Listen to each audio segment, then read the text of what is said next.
Hello नमस्कार दोस्तों, मैं हरेंद्र कुमार आप सभी का इंजीनियर हरेंद्र क्लासेस में स्वागत करता हूं। चलिए दोस्तों, आज घटना चक्र का हम लोग बहुत खूबसूरत सवालों के साथ बढ़ते हैं। आज के मेरा सवाल में होगा मुगल वंश। मुगल वंश में सवाल में जो होगा वह होगा बाबर के बारे में। चलिएगा सुनिएगा। बाबर को भारत पर आक्रमण करने के लिए आमंत्रित करने वालों में से एक आलम खान था। तो वह आलम खान कौन था? कौन था बाबू? तो देखिए, इब्राहिम लोदी के संबंधी थे। इब्राहिम लोदी के संबंधी थे तथा वह दिल्ली के राज सिंहासन के दावेदार थे। वह दिल्ली के राज सिंहासन के दावेदार थे। ठीक है। अब देखिए, अफगानिस्तान पर आधिपत्य के समय बाबर को किसने भारत पर आक्रमण करने के लिए आमंत्रित किया था? तो दौलत खान। यानी अफगानिस्तान पर आधिपत्य के समय बाबर को किसने भारत पर आक्रमण करने के लिए आमंत्रित किया था बाबू? तो दौलत खान। किसने? दौलत खान ने। मध्यकालीन भारत के मुगल शासक वस्तुतः थे क्या बाबू? तो चगताई तुर्क। यानी मध्यकालीन जो भारत के तुर्क थे ना, मध्यकालीन भारत के मुगल शासक वस्तुतः क्या थे? तो चगताई तुर्क। चगताई तुर्क थे, याद रखिएगा। फारसी ईरानी नहीं, अफगानी नहीं, चगताई तुर्क थे। इनमें से किसने बाबर को सर-ए-पुल के युद्ध में पराजित किया था? सर-ए-पुल का युद्ध कब हुआ था? 1501 ईस्वी में। सर-ए-पुल का युद्ध बाबू 1501 ईस्वी में हुआ था। इस युद्ध में क्या हुआ था कि इनको शैबानी खां, कौन बाबू? शैबानी खां ने पराजित किया था। किसको? बाबर को। अब वहीं बाबर जब पराजित हुआ ना, तो अफगान की तरफ भागा। ठीक, दक्षिण एशिया की तरफ भागा। ठीक, तो इस मध्य एशिया से खदेड़ दिया और इधर भागा भारत, पाकिस्तान, अफगानिस्तान के एरिया में, सिंध क्षेत्र में। इस युद्ध में उज़्बेकों की युद्ध नीति तुलुगमा पद्धति का प्रयोग शैबानी खां ने बाबर के विरुद्ध किया था। यानी शैबानी खां ने तुलुगमा पद्धति का प्रयोग शैबानी खां ने बाबर के विरुद्ध किया था। कोई डाउट? किस मुगल शासक ने भारत में ऑटोमन युद्ध पद्धति को अपनाया था? यानी कौन सा ऐसा मुगल शासक था बाबू जिसने भारत में ऑटोमन युद्ध पद्धति को अपनाया था? तो बाबर। किसने? बाबर। बाबर ने भारत में ऑटोमन पद्धति यानी ऑटोमन युद्ध पद्धति को अपनाया था। ठीक है। पानीपत का प्रथम युद्ध किसके मध्य हुआ था? तो इब्राहिम लोदी और बाबर के बीच। इब्राहिम लोदी और बाबर के बीच। अगर बात करें कि दिल्ली सल्तनत के सबसे अंतिम शासक कौन था, तो इब्राहिम लोदी, यानी लोदी वंश का अंतिम शासक इब्राहिम लोदी और बाबर के बीच में 1526 में पानीपत का प्रथम युद्ध हुआ। इसी युद्ध में इब्राहिम लोदी की हार होती है और बाबर विजित होता है। उसके बाद में क्या होता है कि बाबर पूरे दिल्ली पर राज करने लगता है, यानी दिल्ली पर अपना मुगल वंश का स्थापना कर देता है। ठीक है, यानी दिल्ली सल्तनत का समाप्त हो जाता है। पानीपत के युद्ध में बाबर की जीत का मुख्य कारण क्या था? तो उसकी सैन्य कुशलता। यानी पानीपत के युद्ध में बाबर की जीत का मुख्य कारण क्या था बाबू? तो उसकी सैन्य कुशलता, न कि तुगुलमा प्रथा। तुगुलमा प्रथा नहीं था, अफगानों की आपसी लूट नहीं था। तुगुलमा प्रथा कौन इसके खिलाफ अप्लाई किया था बाबू? तो शैबानी खां। यानी शैबानी खां जो था, सर-ए-पुल के युद्ध में 1501 ईस्वी में बाबर के खिलाफ शैबानी खां ने तुलुगमा युद्ध पद्धति का प्रयोग किया था, जिसमें सर-ए-पुल के युद्ध में बाबर पराजित हुआ था। भारत में बाबर 5 बार आक्रमण किया था। भारत पर बाबर 5 बार आक्रमण किया था। इसमें जितना भी युद्ध लड़ा, एक भी युद्ध हारा नहीं था। बाबर भारत में जितना भी युद्ध किया, एक भी युद्ध में पराजित नहीं हुआ था, यानी सब में विजयी हुआ था। बाबर द्वारा लड़े गए युद्धों का क्रम क्या है? तो देखिए, पानीपत का प्रथम युद्ध 1526 में इब्राहिम लोदी और बाबर के बीच हुआ। उसके बाद में खनवा का युद्ध हुआ 1527 में। यह किस में? तो मेदिनी राय और बाबर के बीच, राणा सांगा और बाबर के बीच। तीसरा बात करें कि खनवा के बाद 28 में क्या हुआ? चंदेरी का युद्ध इबा रब्बा मेवा मेदिनी राय और बाबर के बीच। ठीक है। घाघरा के युद्ध किसके बीच में हुआ बाबू? तो 1529 में घाघरा के युद्ध किसके बीच में हुआ? तब बाबर और किसके बीच में? इब्राहिम लोदी और बाबर के बीच। ठीक है। यह किसके बीच में हुआ? घाघरा के युद्ध इब्राहिम लोदी और बाबर के बीच। इबा रब्बा मेवा अब्बा। ठीक है। अफगानों और बाबर के बीच हुआ था, ठीक है, अफगानों और बाबर के बीच हुआ था। समझ में आ गया? 1529 में, अब 1530 में बाबर की मृत्यु हो गया, बाबर के मृत्यु हो गया। तो 1530 में बाबर की मृत्यु हुआ, उसके बाद में 1531 में देवरा के युद्ध, देवरा के हुमायूं में ढुक गए, वो हुमायूं में सरहिंद के युद्ध 1555 में, चौसा के युद्ध 1539 और बिलग्राम के युद्ध 1540। कोई दिक्कत है? बाबर की इब्राहिम लोदी पर विजय का कारण था कुशल सेना नायक। यानी इब्राहिम लोदी और बाबर के बीच में जो पानीपत का प्रथम युद्ध हुआ 1526 में, तो इसमें विजय का कारण क्या था? तो कुशल सेना नायक, यानी जो सेना नायक था वह क्या था? कमांडेंट बहुत कुशल था, ठीक है। कुशल कहने का मतलब है कि माइंड से बहुत तेज था। निम्नलिखित में से किस युद्ध में एक पक्ष द्वारा प्रथम बार तोपों का उपयोग किया गया था? तो पानीपत के प्रथम युद्ध में, पानीपत के प्रथम युद्ध में ही तोप का प्रयोग किया गया था। किसके द्वारा? बाबर के द्वारा, बाबर के द्वारा। अच्छा, बाबर को तोप किसने प्रदान किया था? तो अंग्रेजों ने। किसने? शिवाजी को अंग्रेजों ने, शिवाजी को तोप किसने प्रोवाइड किया था, प्रदान किया था? तो अंग्रेजों ने, बाबर को नहीं। चलिए, पानीपत की पहली लड़ाई बाबर ने किसको हराया था बाबू? तो इब्राहिम लोदी को। किस वर्ष बाबर सुल्तान इब्राहिम लोदी को पानीपत की लड़ाई में पराजित किया था? आप लोग जानते हैं 1526 में। पानीपत का प्रथम युद्ध 1526 में, खनवा का युद्ध 27 में, अच्छा चंदेरी का युद्ध बाबू 28 में, और घघरा का युद्ध 1529 में, और बाबर की मृत्यु 1530 में। निम्नलिखित युद्धों में से किस एक में बाबर ने जिहाद की घोषणा की थी? खनवा के युद्ध में। खनवा के युद्ध में बाबू बाबर ने क्या किया था? जिहाद शब्द का प्रयोग किया था, जिहाद शब्द का प्रयोग किया था खनवा के युद्ध में, ठीक है। इस युद्ध में, खनवा के युद्ध में राणा सांगा पराजित हुआ था। इस युद्ध में विजय श्री मिलने के उपरांत बाबर ने गाजी की उपाधि धारण किया था। यानी बाबर ने खनवा के युद्ध में सफलता मिलने के बाद गाजी की उपाधि धारण किया था, ठीक है। कुछ विद्वानों के अनुसार बाबर ने चंदेरी युद्ध में भी जिहाद घोषित किया था, और कुछ ऐसा विद्वान मानते हैं कि किसमें? चंदेरी के युद्ध में भी जिहाद घोषित किया था। लेकिन इतना जान जाइए कि जिहाद की घोषणा पहली बार कब बाबर किया था? तो खनवा के युद्ध में। किसमें बाबू? खनवा के युद्ध में। मेवाड़ के जिस राजा को 1527 में खनवा के युद्ध में बाबर ने हराया था वह कौन था? राणा सांगा। कौन सा बाबू? राणा सांगा को बाबर ने हराया था मेवाड़ में, ठीक है। खनवा के युद्ध में कौन पराजित हुआ था? तो राणा सांगा ने। भारत के मुगल शासक बनने पर जहीरुद्दीन मोहम्मद ने नाम रखा था तो बाबर। एक बाबर का पूरा नाम क्या था? जहीरुद्दीन मोहम्मद बाबर, लेकिन ये अपना नाम रखा बाबर। बाबर का पूरा नाम जहीरुद्दीन मोहम्मद बाबर था, ठीक है। इसका जन्म 14 फरवरी 1483 को, 14 फरवरी 1483 को फरगाना के उमर शेख मिर्जा एवं कुतलुग निगार खानम के घर में हुआ था, ठीक है। बाबर ने सर्वप्रथम बादशाह की पदवी धारण किया था। बाबर ने सर्वप्रथम बादशाह की पदवी धारण किया था काबुल में। कहाँ पर बाबू? काबुल में। यानी बाबर ने अपने फरगाना के शासनकाल में 1501 ईस्वी में समरकंद पर अधिकार कर लिया, जो मात्र 8 महीने तक उसके कब्जे में रहा।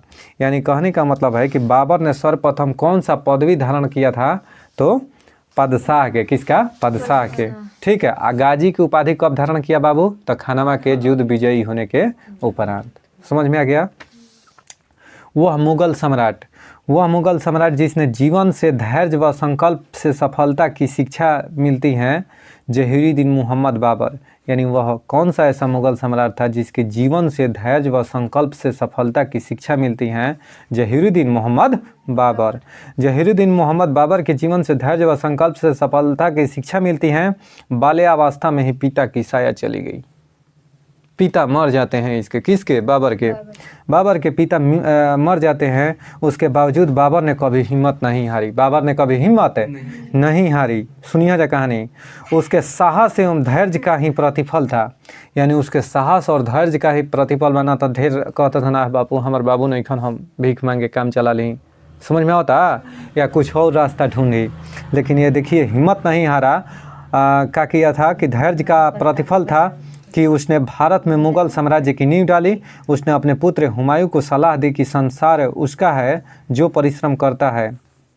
बाप रे बाप, ओकर जो बेटा था हुमायूं, बाबर के बेटा हुमायूं, वह हुमायूं को बताया था कि देखो ये संसार उसी का है जो परिश्रम करता है। कितना बढ़िया बात कह के गया। बाहरे बाबर कह दिलस कि जो मेहनत करेगा उसी का संसार है। आज बन गया डीएम, तुम्हारे क्या है, तुम्हारा जिला है, तुम्हारा पूरा जिला के मालिक हो तुम, डीएम बन गया। कल बन गया भारत के प्रधानमंत्री, पूरा भारत तुम्हारा हो गया। समझ रहे हो इसका पावर? यानी कहने का मतलब है कि तुम्हारा परिश्रम पर ही सब चीज़ है। आज मोदी जी रोतवा में कहस कि हम जमीन लेकर बसम तो ना मिल जाए, कहाँ उनका ना मिल जाए। तो समझने की बात है। देखो बाबर का इतना बढ़िया बात कह के गया कि अगर जो परिश्रम करेगा उसी का संसार उसी का है जो परिश्रम करता है। किसी भी आपत्ति का मुकाबला करने से मत चूकना। बाहरे बाबर किसको समझा रहा है? अपना बेटवा के, हुमायूं के, कि बेटा क्या करना कि किसी भी आपत्ति का मुकाबला करने से मत चूकना। ही ना कि पहाड़ टूट गई, मान ले कोनो आफत आ गई तो रो के घर में बैठ जाइए लुका के ना। हाँ, परिश्रमहीनता और आराम बादशाह के लिए हानिकारक है।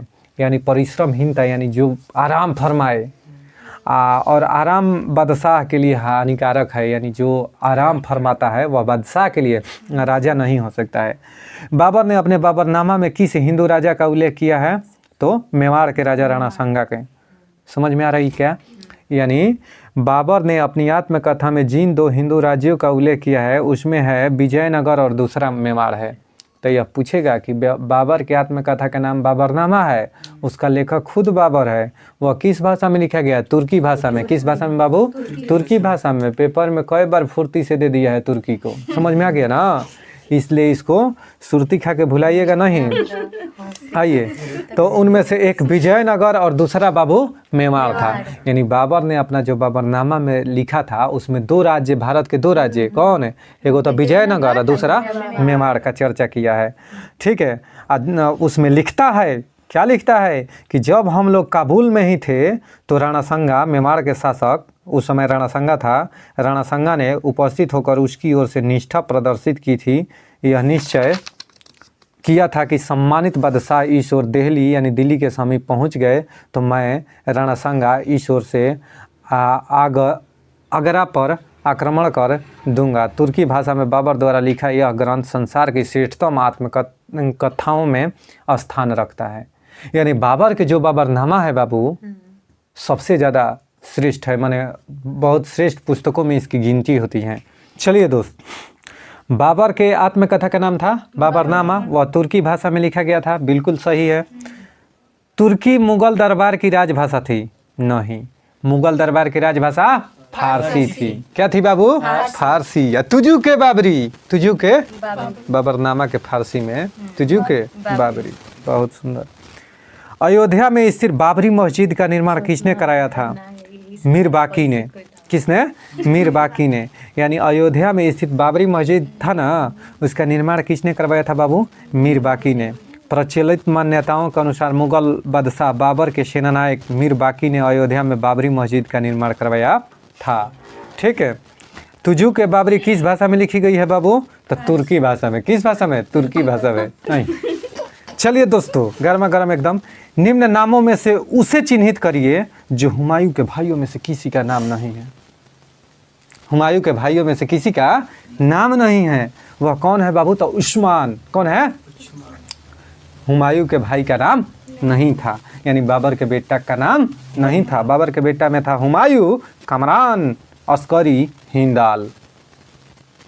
याद हो गया क्या? हुमायूं, कमरान, अस्कायू, ठीक है, अस्करी और हिंदाल। आइए, हुमायूं द्वारा लड़े गए 4 युद्धों का कालानुक्रम व्यवस्थित करें। काल अनुक्रम कहे का मतलब कि कब कब हुआ था, कब कब हुआ था। तो सबसे पहले हुआ बेचारा संगे देवरा के युद्ध। कौन युद्ध? देवरा के युद्ध।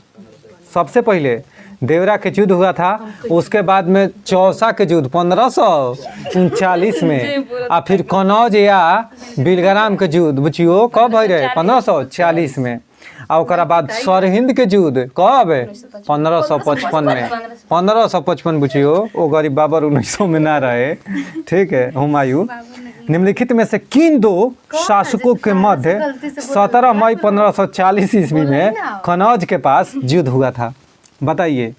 तो शेरशाह और हुमायूं के बीच में कनौज या बिलग्राम का युद्ध हुआ था। समझ में आ गया क्या? फरीद जो बाद में शेरशाह सूरी बना ने कहाँ से शिक्षा लिया था? जो शेरशाह सूरी का मूल नाम यानी वास्तविक नाम बचपन का नाम बाबू क्या था? फरीद खां। फरीद खां। उसने कहाँ से शिक्षा लिया था बबुआ? तो जौनपुर से। कहाँ से? जौनपुर से शिक्षा लिया था।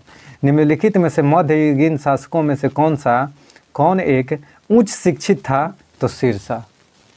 कौन था? शेरशाह एक उच्च शिक्षित था बबुआ, बड़ा पढ़ा लिखा आदमी था।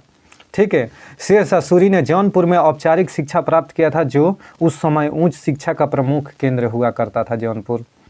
निम्नलिखित में से किस सुल्तान ने पहले हजरते अल्लाह की उपाधि अपनाई और बाद में सुल्तान की? वह कौन सा था बाबू? तो शेरशाह सूरी। शेरशाह सूरी जो था सबसे पहले हजरते अल्लाह की उपाधि अपनाया था, बाद में सुल्तान की उपाधि धारण किया था। कौन? शेरशाह सूरी। ठीक है। बंगाल के शासक नुसरत शाह को पराजित करके शेर खां यानी शेरशाह सूरी ने हजरते आला की उपाधि धारण किया था। बंगाल के शासक नुसरत शाह को पराजित करने के बाद शेरशाह सूरी हजरते आला की उपाधि धारण किया था। और 1539 में चौसा के युद्ध में हुमायूं को पराजित करने के बाद उसने शेरशाह की उपाधि धारण की तथा अपने नाम का खुतबा पढ़वाया और सिक्का चलवाया था। अपने नाम का खुतबा पढ़वाया और सिक्का चलवाया था। कौन? शेरशाह सूरी।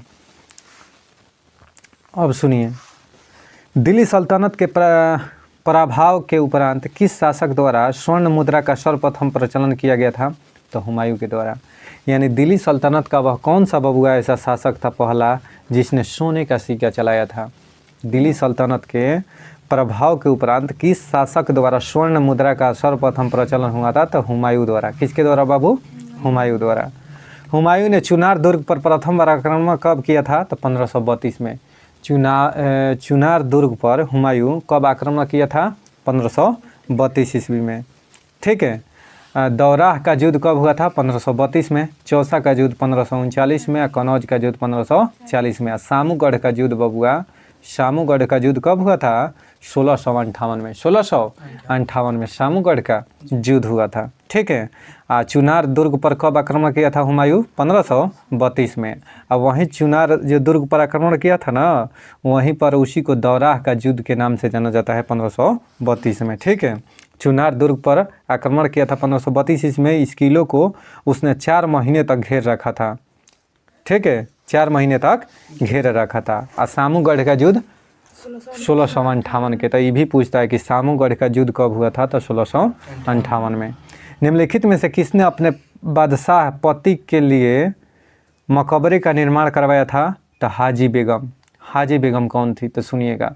हाजी बेगम ने अपने पति हुमायूं, हुमायूं के मेहरानू के नाम का रहे, पत्नी के नाम का रहे हाजी बेगम। इसने अपने पति की यादगार में यानी पति के लिए एक मकबरे का निर्माण करवाई दिल्ली में। कहाँ पर बबुआ? दिल्ली में, दीन पनाह में। ठीक है। इस मकबरे का वास्तुकार मीरक मिर्जा गियास था। मीरक मिर्जा गियास था। यह भारत का प्रथम दोहरा गुंबद वाला मकबरा है। यह भारत का दोहरा गुंबद वाला मकबरा है। इस मकबरे के परितः एक बाग की रचना की गई है। किस में? तो किस में बाबू? हाजी ये थी किस में? तो ध्यान से सुनिएगा, हुमायूं के मकबरे में। चलिए, चांदी का सिक्का किसने शुरू किया था बाबू? तो शेरशाह सूरी ने। शेरशाह। दिल्ली का वह कौन सा ऐसा शासक था जिसने सर्वप्रथम सोने का सिक्का जारी किया था? अभी बताया ना मैं, हुमायूं। ठीक है। किसने? हुमायूं। निम्नलिखित में से किसने अपने बादशाह पति के लिए मकबरे का निर्माण करवाया था? तो हाजी हाजी बेगम ने, ठीक है। शेरशाह के अंतर्गत तांबे के दाम और चांदी रुपया की विनिमय दर क्या थी? तो 64:1 में, 64:1 में। यानी शेरशाह सूरी ने जो तांबे के दाम और चांदी का रुपया जो चलाया था ना, तो उसमें विनिमय की दर क्या था? तो 64:1। यानी शेरशाह सूरी के मुद्रा जो था, मुद्रा अत्यंत विकसित थी। इसने शुद्ध चांदी का रुपया 178 ग्रेन तथा तांबे का दाम 380 ग्रेन चलाया था। तो इस दोनों का अनुपात अगर निकलेगा तो 64:1 आएगा। 64:1 के अनुपात में थी, ठीक है। लेकिन अगर अनुपात भी निकालेंगे तो गड़बड़ा जाएगा, कहें कि एक दाम में, एक ग्रेन में 48 दाम होता था। एक टंका बराबर 48 हुआ करता था, ठीक है। एक टंका में 48 जीतल ऐसे ही हुआ करता था, ठीक है। तो याद रखेगा ये कि शेरशाह सूरी के अंतर्गत तांबे के दाम और चांदी के रुपया की विनिमय दर क्या थी बाबू? 64:1। शुद्ध चांदी का रुपया का आविष्कार किसने किया था? शेरशाह सूरी। किसने बाबू? शेरशाह सूरी। और सुनिए, शेरशाह सूरी एक शानदार प्रशासनिक व्यवस्था के निर्माता के रूप में जाना जाता है। शेरशाह सूरी की मृत्यु कब हुई थी बाबू? तो कालिंजर किला के जीतते समय, ठीक है। कालिंजर विजय यानी 1545 ईस्वी के दौरान जब शेरशाह सूरी ने सैनिक उक्का यानी गोले फेंकने में व्यस्त थे, उसी दौरान बारूद से भरा हुआ एक गोला दुर्ग की दीवार से टकरा कर वहाँ गिरा, जहाँ बारूद से भरे हुए बहुत से गोले रखे हुए थे, जिससे गोलों में आग लग गई और वे फट फट कर सभी दिशाओं में विध्वंस करने लगे। शेरशाह वहाँ से अधजल्ला बाहर निकला। यद्यपि दुर्ग जीत लिया गया, किंतु यहीं जीत शेरशाह सूरी के लिए अंतिम था। 22 मई 1545 को उसका कालिंजर में ही देहांत हो गया। कितना शोक की बात है। यानी 1545 में उसका मृत्यु हो गया। किसका? शेरशाह सूरी का। वह कालिंजर का, कालिंजर के विजय के दौरान, कालिंजर के विजय के दौरान बाबू क्या चला रहा था? तो उक्का आग्नेय शास्त्र चला रहा था, यानी कहने का मतलब कि गोले से तोप चला रहा था, ठीक है। शेरशाह सूरी का मृत्यु जान गए, जन्म 1472 ईस्वी में। कब? 1472 ईस्वी में। शेरशाह सूरी का अंतिम अभियान निम्न में से किस राज्य के विरुद्ध था? तो कालिंजर के विरुद्ध। मात्र एक मुट्ठी बाजरे के चक्कर में मैंने अपना साम्राज्य खो दिया होता। इस कथन को आप किस मध्यकालीन शासक से संबंधित करेंगे? शेरशाह सूरी। शेरशाह, मात्र एक मुट्ठी बाजरे के चक्कर में मैंने अपना साम्राज्य खो दिया होता। इस कथन को आप मध्यकालीन भारत में कौन से संबंधित है बाबू? शेरशाह सूरी। शेरशाह का मकबरा कहाँ स्थित है? सासाराम में, रोहतास जिला में है, ठीक है, एक झील में। शेरशाह को अपनी वीरता से प्रभावित करने वाले जैता और कुंपा किस स्थान से संबंधित थे? तो मारवाड़। किस स्थान से? मारवाड़ से, ठीक है। शेरशाह सूरी को अपनी वीरता से प्रभावित करने वाले जैता और कुंपा किस स्थान से संबंधित थे? तो मारवाड़ से, ठीक है। शेरशाह का मकबरा कहाँ स्थित है? सासाराम में। शेरशाह दफनाया गया था कहाँ पर? सासाराम में शेरशाह को दफनाया गया था। दिल्ली में पुराना किला के भवनों का निर्माण किया था किसने बाबू? तो शेरशाह ने। दिल्ली में पुराना किला का निर्माण किसने निर्माण किया था बाबू? तो शेरशाह सूरी ने। जबकि किला ए कुहना मस्जिद तथा शेर ए मंडल भवन शेरशाह द्वारा बनाया गया था। निम्नलिखित में से किस स्मारक का निर्माण शेरशाह के द्वारा करवाया गया था? तो दिल्ली के किला ए कुहना मस्जिद। दिल्ली के किला ए कुहना मस्जिद का निर्माण किसके द्वारा? शेरशाह सूरी। दिल्ली के पुराना किला के वर्तमान स्वरूप का निर्माण निम्नलिखित में से किसके द्वारा करवाया गया था? तो शेरशाह सूरी द्वारा। किसके द्वारा? शेरशाह सूरी द्वारा। शेरशाह सूरी के उत्तराधिकारी कौन हुआ? इस्लाम शाह। कौन हुआ? इस्लाम शाह। इन शासकों में से किसने अपनी सैन्य टुकड़ियों को 200 और 250 एवं 500 की इकाइयों में विभाजित किया था? तो उपयुक्त में से कोई नहीं। अब कौन भाई? तो इस्लाम शाह बाबू। इस्लाम शाह ने अपनी सैन्य टुकड़ियों को 50, 250 और 550 की इकाइयों में विभाजित किया था। किसने? इस्लाम शाह ने। इस्लाम शाह बबुआ कौन था? तो इस्लाम शाह शेरशाह का बेटा था, शेरशाह का उत्तराधिकारी। शेरशाह का समझ जाइए। उसका छोटा पुत्र था इस्लाम शाह। शेरशाह के छोटका बेटवा के नाम रहे इस्लाम शाह। इनके बिटिया के पते नहीं के चलत। यह एक योग्य उत्तराधिकारी सिद्ध हुआ। यह एक योग्य उत्तराधिकारी। बात है कि पहले बेटे साम्राज्य संभालता था। जैसे राजा मर गया ना, उसका बड़ा बेटा योग्य है तो न तो ओकरा बाद न तो ओकरा बाद आ न तो ओकरे बाद। आ अब तो लड़का लड़की एक समान, लड़का लड़की एक समान, ठीक है। बस किताब में नहीं, रियलिटी में भी है कि लड़का लड़की एक मंच पर बैठ के पढ़ रहे हैं, ठीक है। चलिए दोस्त, अब हम लोग बढ़ते हैं कि तवा परियोजना कहाँ है। तवा परियोजना कहाँ है, यानी तवा परियोजना कहाँ से किससे संबंधित है बाबू, तो होशंगाबाद। कहाँ बाबू, होशंगाबाद। तवा परियोजना किस नदी पर है, तवा परियोजना जो है ना मध्य प्रदेश के होशंगाबाद जिले में तवा नदी पर निर्मित है। पोंग बांध किस नदी पर है बाबू, तो ब्यास नदी पर। पोंग डैम ब्यास नदी पर है। मेजा बांध का निर्माण किस नदी पर है बाबू, तो कोठारी नदी पर। मेजा बांध का निर्माण कोठारी नदी पर। तुलबुल परियोजना किस नदी पर बाबू, तो झेलम नदी पर। तुलबुल परियोजना झेलम नदी पर है। तुलबुल परियोजना किस नदी पर है, झेलम नदी पर। बगलिहार परियोजना किस नदी पर है, बगलिहार परियोजना चिनाब नदी पर है, ठीक है। सलाल, बगलिहार, दुल्हस्ती ये सब, ठीक है, चिनाब नदी पर है, जम्मू कश्मीर में। कहाँ पर बाबू, जम्मू कश्मीर में स्थित है। महाकाली संधि जो है ना, महाकाली संधि भारत और नेपाल के मध्य 1996 में हुई थी। इस संधि के द्वारा क्या हुआ था कि महाकाली अथवा शारदा नदी के जल उपयोग की सीमा निर्धारित की गई थी। किसका, महाकाली अथवा शारदा नदी के जल उपयोग की सीमा निर्धारित की गई थी। किसके द्वारा बाबू, महाकाली संधि के द्वारा, महाकाली संधि के द्वारा, ठीक है। निम्नलिखित में से किस एक राज्य में सुइल नदी परियोजना स्थित है, तो देखिए हिमाचल प्रदेश राज्य में बाबू सुइल परियोजना स्थित है। सुइल परियोजना स्थित है किस नदी पर, जल्दी बताइए।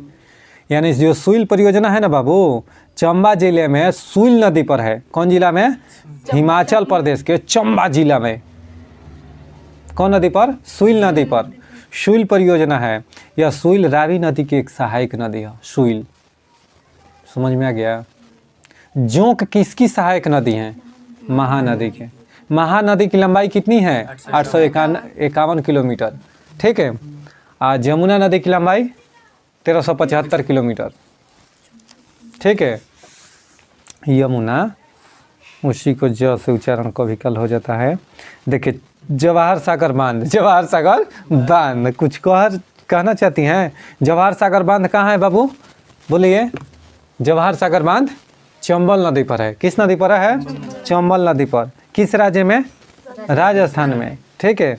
नागार्जुन सागर परियोजना श्रीशैलम कृष्णा नदी पर, आंध्र प्रदेश में। शिव समुद्रम कर्नाटक में, कावेरी नदी पर।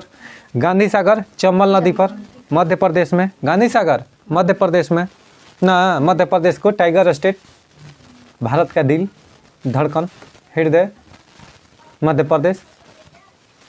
क्षेत्रफल की दृष्टि से दूसरा सबसे बड़ा राज्य कौन है, मध्य प्रदेश। पहला पर राजस्थान। दलहन उत्पादन में भारत के अग्रणी राज्य कौन है, मध्य प्रदेश। टाइगर स्टेट के नाम से किसे जानते हैं, मध्य प्रदेश को। तीस्ता जल विद्युत परियोजना किस राज्य में स्थित है, तीस्ता, तो सिक्किम में। तीस्ता जल विद्युत परियोजना सिक्किम में स्थित है। तिलैया अथवा तिलैया बांध किस नदी पर है, तो कोडरमा जिले में बराकर नदी पर। कोडरमा जिले में बराकर नदी पर। भद्रा परियोजना कर्नाटक जिले में है। भवानी सागर तमिलनाडु में। गांधी सागर मध्य प्रदेश। राणा प्रताप सागर राजस्थान में। कहाँ पर, गोविंद बल्लभ पंत सागर जलाशय स्थित है किस राज्य में बाबू, उत्तर प्रदेश में, रिहंद नदी पर, ठीक है। किस पर, गोविंद बल्लभ पंत उत्तर प्रदेश में स्थित यह रिहंद नदी पर स्थित है, ठीक है। बेतवा नदी पर कौन सा बांध है बाबू, माता टीला बांध। हीराकुंड बांध किस नदी पर है, महानदी पर। गांधी सागर बांध किस नदी पर है, चंबल नदी पर। कहाँ पर, मध्य प्रदेश में। ककरापारा बांध ताप्ती नदी पर। ककरापारा बांध ताप्ती नदी पर।